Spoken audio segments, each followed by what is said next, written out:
Baik teman-teman semuanya, pada video kali ini kita akan belajar mengenai morfologi dari tanaman bougainville atau kita kenal dengan tanaman bunga kertas.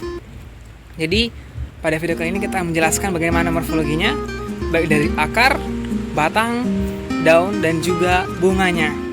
Nah, tanaman yang satu ini sungguh sangat familiar sekali karena saya yakin Anda juga tahu dan di sekeliling rumah kita juga pasti memiliki namanya tanaman ini. Tanaman bunga kertas merupakan salah satu tanaman yang paling diminati oleh ibu-ibu khususnya karena warnanya yang sangat indah. Biasanya kalau di rumah ada beberapa warna, misalnya ada warna merah, merah jambu, putih, kuning, ungu, dan banyak sekali. Nah, jadi untuk pertama kalinya saya akan membuat vlog mengenai tanaman, yaitu tanaman bougainville atau yang kita kenal dengan tanaman bunga kertas. Jadi untuk itu tonton terus video ini sampai akhir agar kamu makin tahu tentang klasifikasi dan morfologi tanaman bunga kertas atau bougainville. Stay at watching.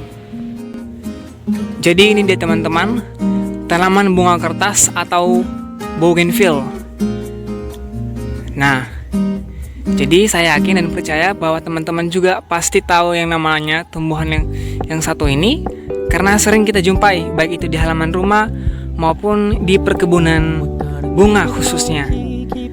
Nah, kira-kira dari tanaman ini apa saja yang kita pelajari? Atau apa saja yang kita dapat petik dari tanaman ini? Ilmunya apa saja yang kita dapatkan? Nah, pertama kita bicara mengenai morfologinya. Jadi utamanya dulu, sebelum kita masuk ke bagian morfologinya tanaman ini, kita harus tahu dulu apa itu morfologi. Nah, secara garis besar, morfologi itu merupakan ilmu yang mempelajari tentang struktur bagian luar. Nah, kali ini kita akan melihat bagian luarnya. Apa saja, bagaimana batangnya, akarnya, dan apa saja yang tampak dari tanaman ini. Baik, bagian utama yang kita pelajari adalah bagian paling bawah, yaitu akar. Nah, akar merupakan bagian paling penting dalam suatu tanaman, karena tanpa ada akar, maka tanaman itu tidak akan bisa berdiri dan tidak bisa akan kokoh. Nah, selain itu juga tanaman berfungsi untuk menyerap air dan mineral dari dalam tanah menuju ke batang untuk disalurkan ke seluruh bagian dari tumbuhan ini.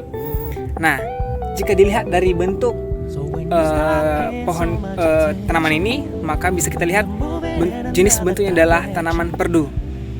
Jadi otomatis akarnya itu adalah akar serabut. Dan alasan lain mengapa dikatakan tanaman ini berakar serabut adalah tingginya. Tanaman ini hanya berkisar 5-15 meter, itu yang paling tinggi. Dan saya rasa saya belum pernah melihat itu. Tapi bisa nanti Anda cek di review sumber-sumber lainnya. Nah, bagian kedua yang kita pelajari adalah bagian batangnya. Jadi, batang tanaman bunga kertas ini atau bougainville ini memiliki batang berkayu keras dan memiliki dahan serta ranting yang cukup banyak. Jadi memungkinkan biasanya kalau tanaman yang memiliki dahan dan ranting banyak akan memicu daun-daun untuk bertumbuh banyak. Jadi semakin banyak dahan dan ranting, maka akan berbanding lurus dengan jumlah daun. Jadi biasanya pada musim hujan tanaman ini akan menghasilkan daun yang sangat banyak dan terlihat indah. Dan itu adalah salah satu keunggulan dari tanaman ini yang membuatnya menjadi salah satu tanaman hias yang paling digemari dan disukai. Nah, salah satu bagian paling terpenting dalam suatu tanaman adalah daunnya atau folium. Nah, kira-kira bagaimana morfologi daun dari tanaman bunga kertas ini? Nah, di sini di depan saya telah ada daun bunga kertas. Kita ambil satu contoh dan kita lihat bagaimana morfologinya. Nah, bisa Anda lihat di sini setiap daun memiliki tangkai daun. Tangkai daun berada tepat di bawah dari spinanya atau durinya. Tanaman ini memiliki spina dengan tujuan utama adalah untuk melindungi batang serta daunnya. Nah, kembali ke daunnya. Dari tepi atas bisa Anda lihat di sini bersifat halus. Dan ini alasan mengapa bunga bougainville dikatakan juga sebagai bunga kertas. Karena bentuk daunnya serta bunganya itu seperti kertas halus sekali. Nah, bisa Anda lihat. Sedangkan kalau kita lihat dari tepi belakang daun ini memiliki tulang anak daun yang gasal atau ganjil, tidak saling berhadapan. Nah, setelah itu pada bagian ujung daun memiliki ujung yang runcing. Luar biasa sekali. Ini ciri-ciri yang membedakannya dengan tanaman lain. Dan bisa kita lihat dari bunganya sendiri, bunganya itu seperti daun, mirip persis bunga seperti daun. Unik sekali. Lalu sekarang bagaimana juga dengan morfologi bunganya?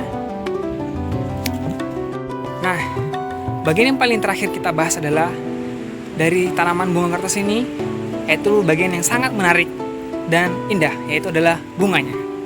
Di sini saya telah mengambil sebuah sampel bunga dari tanaman bougainville atau tanaman bunga kertas.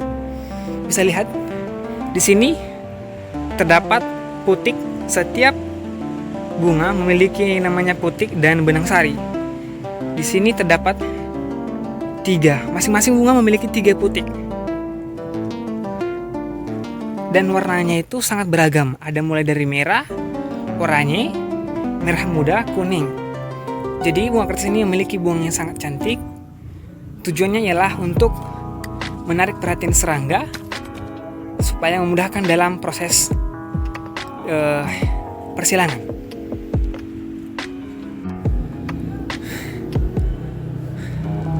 Morfologi bunga kertas. Akarnya sudah, batangnya, daunnya, bunganya. Kira-kira apalagi yang kurangnya? Klasifikasinya. Nah, kira-kira bagaimana klasifikasi tanaman bunga kertas? Untuk itu, tonton terus video ini. Cek klasifikasinya. Dalam sistematika tumbuhan atau taksonomi, bougainville dimasukkan ke dalam kerajaan pantai dengan divisi Magnoliophyta.